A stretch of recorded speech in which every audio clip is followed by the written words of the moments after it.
Most people leave Croatia for money or better life. I left for reasons you probably wouldn't expect. Since I was little, I knew I would never stay there forever. For those of you who are new here, my name is Sylvia, and today I want to share my story of moving to Ireland.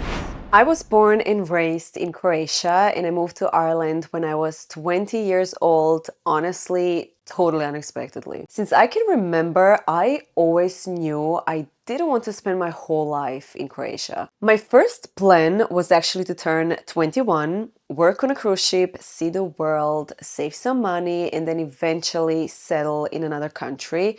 But life had other plans. Before I made that reality, I met my boyfriend. At the time, my plan didn't really change. I knew I would still leave. But then my brother moved to Ireland and later asked if me and my boyfriend wanted to come too. We could share housing until we were ready to stand on our own feet. It felt like the perfect opportunity, even for my boyfriend, because he also didn't see his future in Croatia, so we went, and honestly, it was the best decision to start with. When the moving day finally came, honestly, I wasn't feeling anything special.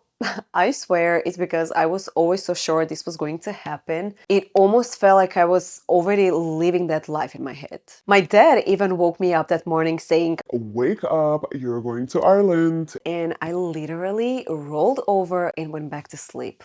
Like, I almost missed my flight. The first wave of excitement I felt was actually at the airport because it was also my very first time flying and the flight went really well. Takeoff and landing were a little scary at first, but after a few times, I kind of got used to it.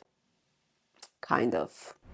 The biggest reason I always wanted to leave Croatia is because I never felt like I fit into the Croatian mentality or culture. I always felt like people cared more about appearances or gossip than real connection. Progress or new ways of thinking weren't really embraced, and a lot of energy went into judging others. Also, some things I value just weren't part of everyday life there, and that always made me feel out of place. These are just some of the reasons. There's lots more, but I thought I would share a few so you get the idea. All of this made me realize I wasn't going to stay there forever. I'm someone who loves to be around positive energy, who loves learning and growing, and I needed a place that felt like it could truly be home. Of course, I'm not saying all Croatian people are like that. I know so many kind, open-minded, and smart people that I love, but in general, the mentality just wasn't right for me.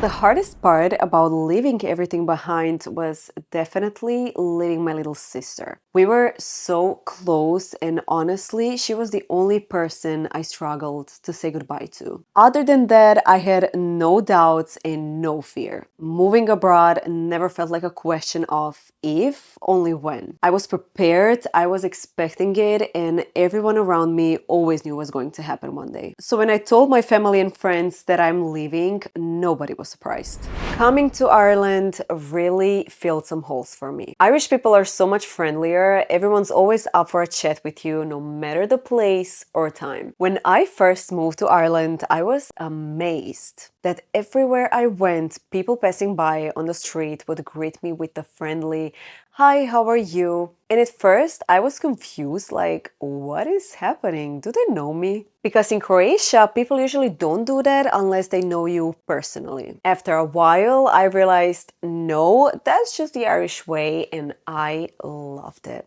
Oh, and a funny thing I have to mention. Until I came to Ireland, I was convinced my English was good until the first time I had to talk to an Irish person. Oh my God, their accents were so thick. I was genuinely shocked. That was the moment I realized I actually knew nothing. Over time, I definitely learned a lot of their slang, and now I can understand them way better than in the beginning. But even to this day, whenever I talk to someone Irish, I really have to focus. And sometimes I'm still like, huh? But don't let it discourage you. I personally just go with the whole fake it till you make it thing. But on a serious note, though, don't be discouraged because you can always learn along the way. And honestly, even if you don't know another language at all, just go for it. If you really want it, you will figure it out. I've met so many people in Ireland way older than me who didn't know a single word of English when they first came, but because they really wanted it, they learned, and now they speak and understand even better than I do. It's so amazing to see that. Now wait until I tell you about my very first job in Ireland. That one really surprised me. My very first job in Ireland was waitressing in one of the best restaurants in town.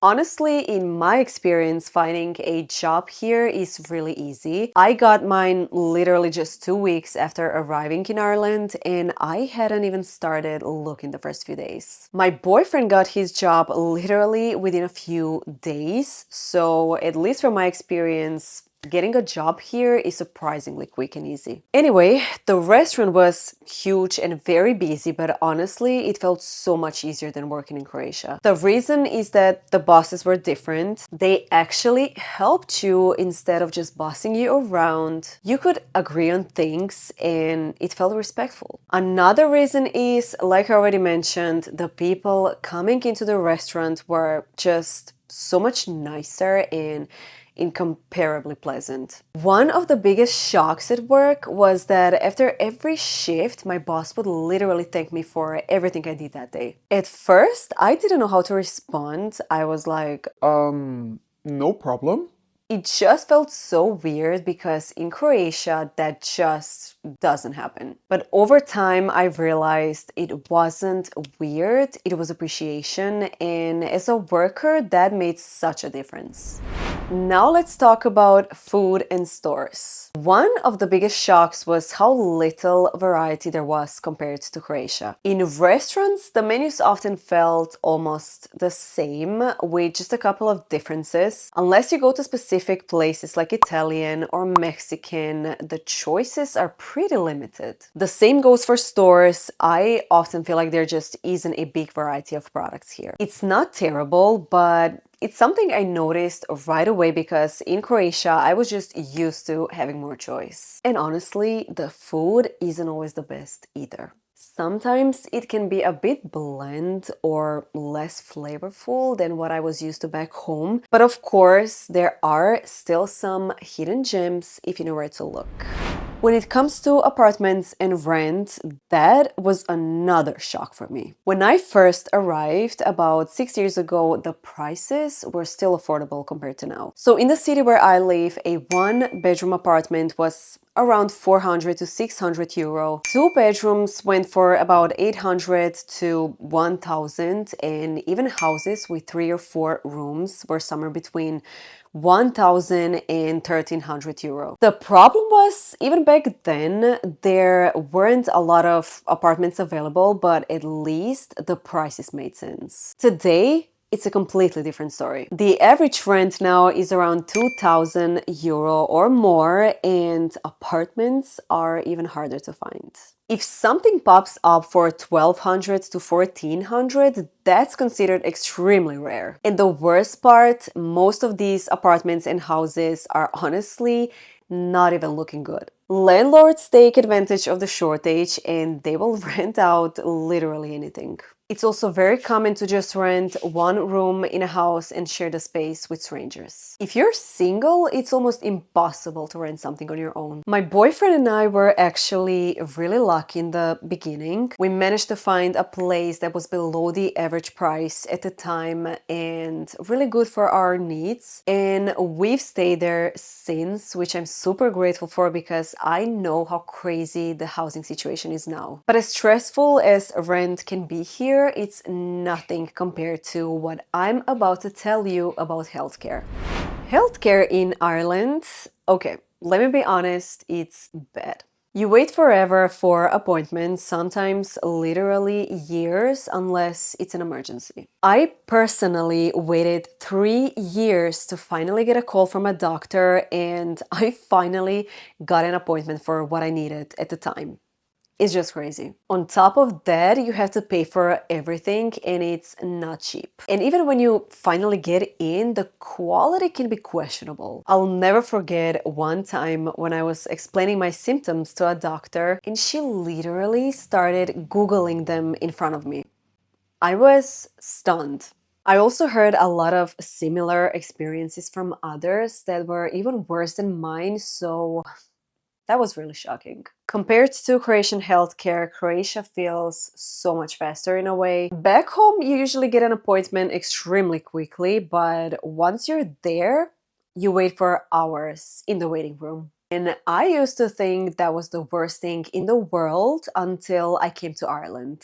At least in Croatia, I never felt like doctors didn't know what they were doing.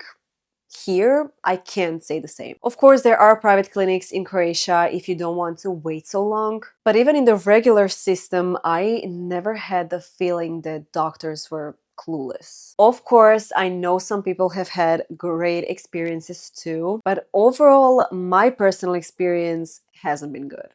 But there are amazing things too. I love how friendly Irish people are. I love how much more accepting of differences they are. The nature here is just unreal. Ireland really is stunning, but I miss the sun so much. I come from a place with extremely hot summers and cold winters, so Ireland feels really different. The temperatures here in summer are never that high, not even close. For example, you will never see me in a full short summer outfit here, while Irish people will wear them because they are used to it. For them, 20 degrees feels like 40 degrees in Croatia, and the winters are never nearly as cold as back home either. Also, here it's rainy and gloomy almost every day. I love rain, but after 6 years of it being your daily reality, it gets too much. An umbrella has literally become an accessory for me here. I take it with me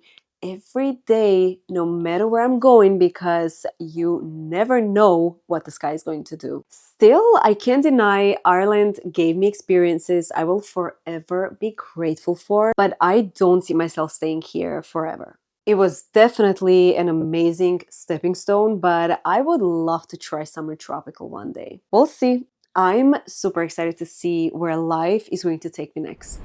One question I get a lot is, would I ever move back to Croatia? Right now, my answer is absolutely not, but I have also learned never to say never. Life can seriously surprise you, and I believe in keeping doors open. Maybe one day something will give me a reason to go back, but honestly, the reason would have to be really good for me to ever go back. But for now, I don't see it happening. Moving to Ireland definitely changed me. It helped me realize who I am, what I want, and what I don't. One of my favorite things it did for me was make me way more aware of little things. Like, I started appreciating details that some people would probably think I'm crazy for. It taught me how to value the small things even more than the big ones. And honestly, I truly believe I wouldn't have grown into the person I am today if I had stayed in the same place forever. And for that, I'm grateful to both Ireland and Croatia because both shaped me in different ways. And just to be clear, I don't think the only way to grow or make a difference in your life is to move to another country. Not at all. For me, this was my comfort zone challenge, but for you, it could look completely different. Maybe it's starting a new job, joining the gym, or learning a new skill, or meeting new people.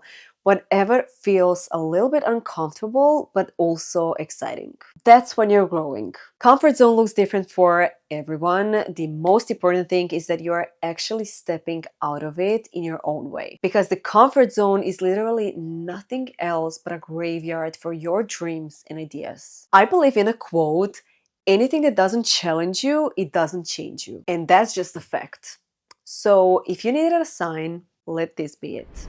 So yeah, that's my story of moving to another country. I loved it and I would do it all over again. It's just a matter of time. I know this kind of life isn't for everyone and that's totally fine, but for me personally, it's the best thing I ever did and I would recommend trying it to anyone. At least once. You've got nothing to lose, only things to gain. Thank you so much for watching. This was actually really out of my comfort zone to film, so please let me know if you enjoyed it and if you would like to see more personal storytime videos from me. I would really love and appreciate your feedback. Don't forget to subscribe to my channel for more content, like this video and leave a nice comment, and I'll see you in my next video.